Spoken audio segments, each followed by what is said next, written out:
Hi everyone, in front of me I've got OPPO Reno 8 and let me share with you how to set camera timer on this device. So first of all, let's open the camera, and since we are in the standard photo mode, we can enter the settings which are in the right upper corner. As you can see here, we've got the bar with the options, and on the second position we've got the timer. Currently the timer is turned off, which simply means that your device will take photos right after touching the shutter button. But we've got also two different timer options, so we've got 3 or 10 seconds delay.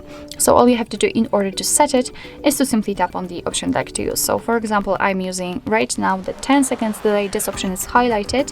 What's more, inside the shutter button you can see the 10, which of course is the delay.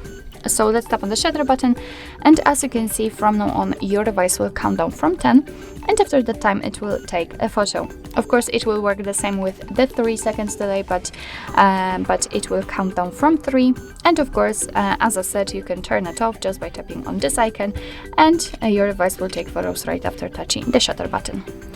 So actually this is it. This is how to set camera timer in your OPPO Reno 8. Thank you so much for watching. I hope that this video was helpful, and if it was, please hit the subscribe button and leave the thumbs up.